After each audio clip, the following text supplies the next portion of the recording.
Asymptomatic होते हैं, जो लोग माइल्ड सिम्टम वाले होते हैं, जिनको थोड़ा सा बुखार है, थोड़ा सा खांसी है, ज़्यादा दिक्कत नहीं है, उन सब लोगों के घर पे इलाज का हमने इंतज़ाम किया है।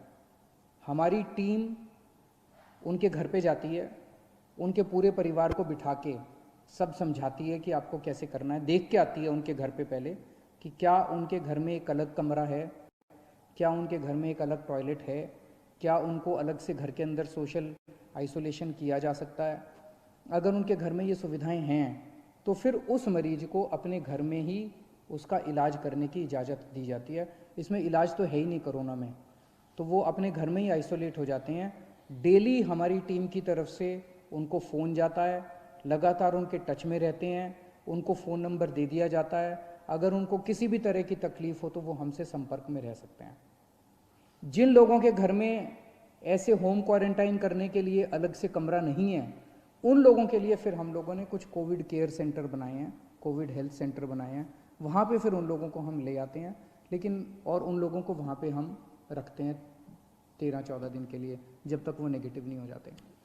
तो ऐसे कम लोग हैं जो कि सीरियस हैं और ऐसे बहुत कम लोग हैं जो कि जिनकी डेथ हो रही है। एम्बुलेंसेस की थोड़ी दिक्कत हो रही थी।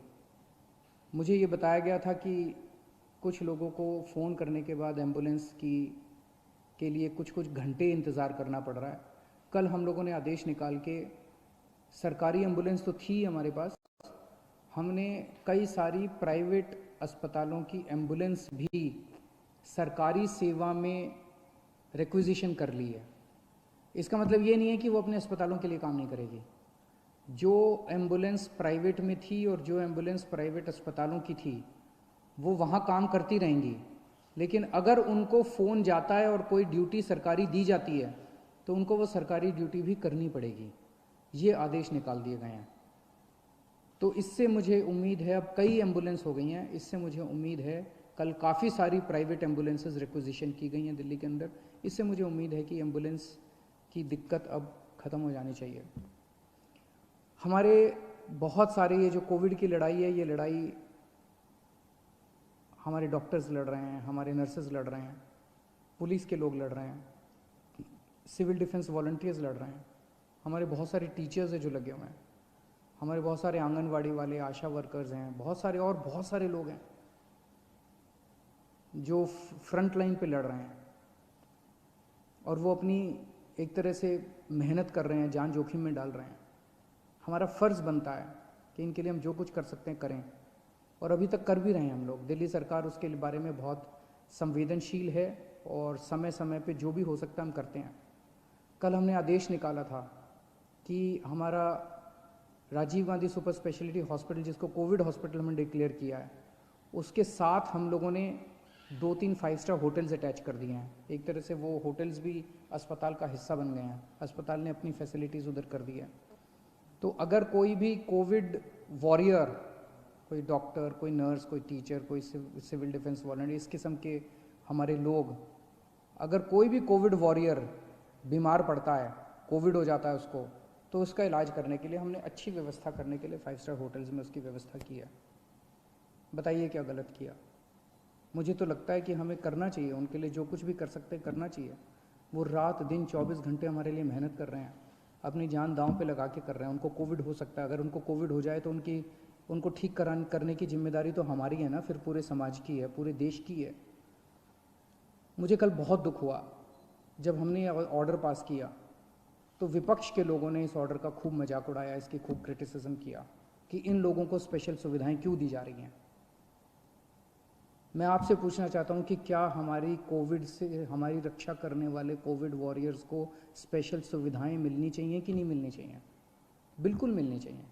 क्या तकलीफ़ है अगर 1, 2, 3, 5, 10 करोड़ रुपए खर्च हो गए इन लोगों को बचाने के लिए? इसमें क्या गलत है? अगर हम 1 करोड़ रुपए कोविड से, अगर किसी भी कोरोना वॉरियर की डेथ होती है और अगर हम उसको 1 करोड़ रुपए दे दें, उसके परिवार को, उसको सम्मान राशि उसके परिवार को मरणोपरांत देते हैं, इसमें क्या दिक्कत है? अभी एक पुलिसमैन थे हमारे, अमित राणा जी, कुछ दिन पहले कोरोना की वजह से उनकी मौत हो गई। कोरोना से लड़ते लड़ते उनकी मौत हो गई। हमारी रक्षा कर रहे थे। उनके परिवार के लिए मैंने 1 करोड़ रुपए की सम्मान राशि का ऐलान किया। इसमें विपक्ष को क्यों तकलीफ है? मेरा सबसे यही निवेदन है कि ये टाइम राजनीति करने का नहीं है। ये टाइम सबको मिलके कोरोना से बचने के लिए हम क्या कर सकते हैं, देश के लिए क्या कर सकते हैं, समाज के लिए क्या कर सकते हैं, लोगों के लिए क्या कर सकते हैं, ये समय ये सोचने का है। मेरी सबसे निवेदन है कि राजनीतिक बयानबाजी ना करें, एक दूसरे की मदद करें, सरकारों की मदद करें, समाज की मदद करें और एक दूसरे का साथ दें। मैं देख रहा हूँ कि अभी भी मैं सोशल मीडिया पे देखता हूँ, इधर उधर देखता हूँ कि प्रवासी मजदूर अभी भी सड़कों के ऊपर बड़ी तादाद के अंदर एक जगह से दूसरी जगह जाने की कोशिश कर रहे हैं। और जब उनकी हालत देखते हैं, उनके मैं इंटरव्यूज़ पढ़ता हूँ, उनके बयान पढ़ता हूँ, कई कई दिनों तक चल रहे हैं, पैरों में छाले पड़ गए हैं, कई कई दिनों तक कुछ भी नहीं खाया, घर से जो रोटियां लेके चले थे वो रोटियां ख़त्म हो गई हैं, रास्ते में कोई मदद करने वाला नहीं है। कई लोगों ने अपने कंधे के ऊपर अपने बच्चों को बिठाया होता है। एक आदमी देखा जो अपनी बूढ़ी माँ को अपने गोद में लेके पता नहीं कितने किलोमीटर चल चुका था। बहुत तकलीफ होती है। ऐसे लगता है जैसे पूरा का पूरा सिस्टम फेल हो गया, ऐसे लगता है कि हम सारी सरकारें जैसे फेल हो गई हैं।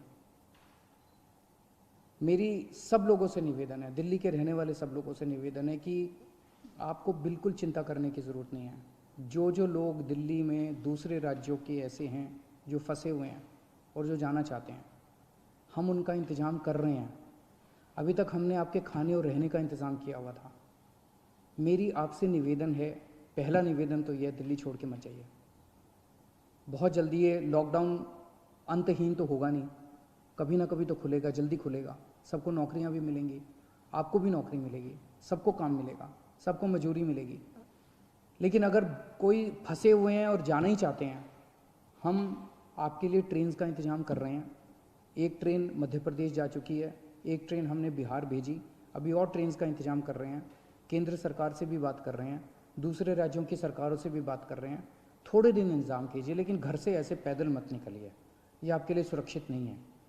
कुछ लोगों की ट्रेन से कुचल के मौत हो गई, कुछ लोगों की सड़क हादसे में मौत हो गई, और इतने दिन पैदल चलना बिना खाए पिए ये भी सही नहीं है। हम आपकी जिम्मेदारी लेते हैं, प्लीज़ आप इस तरह से मत निकलिए। हम आपके लिए इंतज़ाम कर रहे हैं, हम हैं आपका ख्याल रखने के लिए, विश्वास कीजिए। धन्यवाद।